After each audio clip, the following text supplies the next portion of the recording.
Faites de l'Éternel vos délices et il vous donnera ce que votre cœur désire. Psaume chapitre 37, verset 4. Faites de l'Éternel vos délices et il vous donnera ce que votre cœur désire. Psaume chapitre 37, verset 4. Bien-aimés, faites de l'Éternel vos délices et il vous donnera ce que votre cœur désire.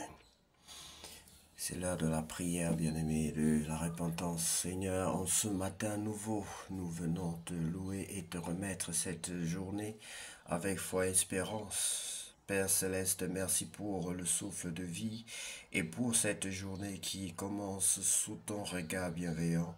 Remplis nos cœurs de paix, éclaire nos pensées, guide nos pas, aide-nous à accomplir nos tâches avec amour et diligence, à être une source de bénédiction pour notre entourage et à rester ferme dans la foi, que tout ce que nous faisons aujourd'hui glorifie ton Saint-Nom.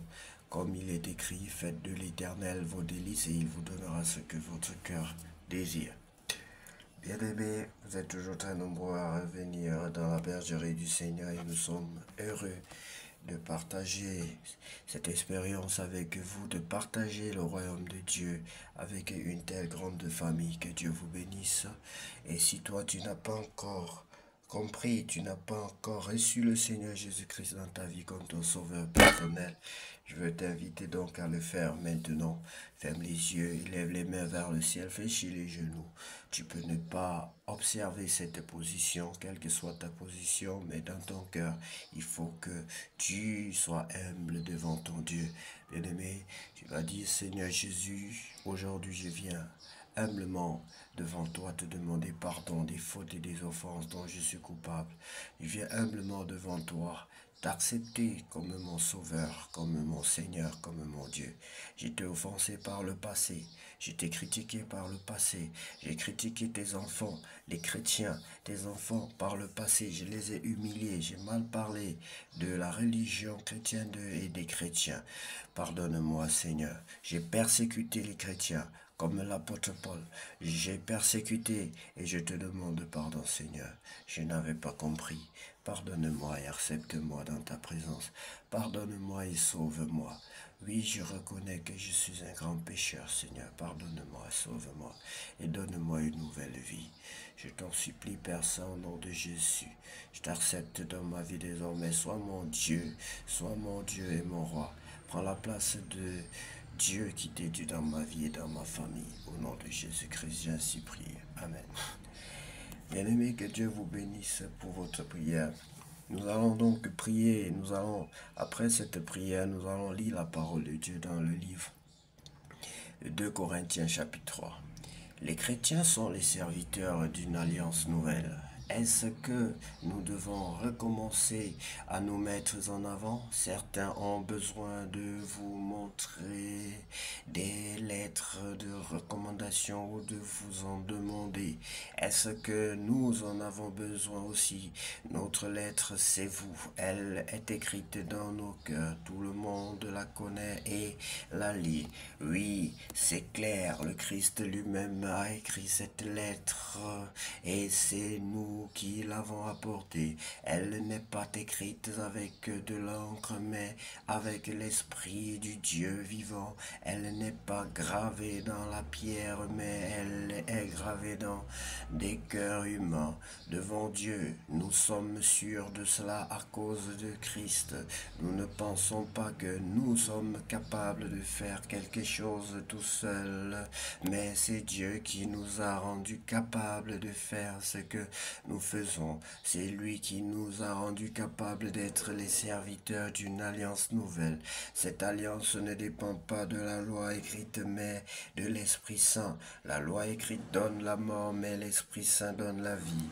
Les paroles de cette loi étaient gravées dans la pierre et Moïse était au service de cette loi qui donne la mort. Malgré cela, ce service lui donnait une grande gloire et à cause de la gloire qui brillait sur son visage, les Israélites ne pouvaient pas le regarder.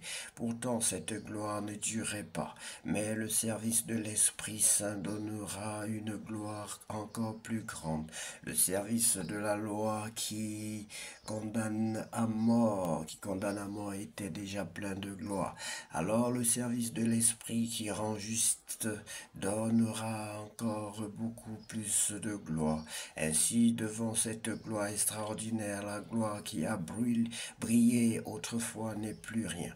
Les choses qui ne durent pas étaient pleines de gloire, alors les choses qui durent seront encore beaucoup plus glorieuses. Avec cette espérance, nous sommes pleins de confiance. Nous ne faisons pas comme Moïse qui mettait un voile sur son visage. De cette façon, les Israélites ne pouvaient pas voir la fin d'une gloire qui ne durait pas, mais leur intelligence s'est fermée. Et jusqu'à aujourd'hui, quand ils lisent les livres de l'ancienne alliance, le même voile est encore là. Non, il n'est pas enlevé, sauf pour celui qui est uni au Christ. Et en effet, jusqu'à aujourd'hui, chaque fois que les Israélites lisent les livres de Moïse, un voile couvre leur cœur. Mais chaque fois que les gens se tournent vers le Seigneur, le voile tombe. Le Seigneur ici, c'est l'Esprit Saint, et quand l'Esprit du Seigneur est présent, la liberté est là. Notre visage à nous tous est sans voile, et la gloire du Seigneur se reflète sur nous. Comme dans un miroir, alors le Seigneur qui est l'Esprit nous transforme, il nous rend semblables à lui avec une gloire toujours plus grande. J'aime cette expression, bien-aimé. Le Seigneur qui est l'Esprit. Le Seigneur qui est l'Esprit. C'est écrit, oh là. Qui est Esprit, voilà, ici. Le Seigneur qui est Esprit. Dieu est Esprit et vie, bien-aimé. Que Dieu vous bénisse abondamment pour le temps consacré pour lire sa parole et pour vous sanctifier. Car la parole de Dieu nous purifie, bien-aimé. La parole de Dieu nous sanctifie. Que Dieu soit loué. Qu'à lui seul revienne la gloire, la puissance et l'honneur tous les siècles.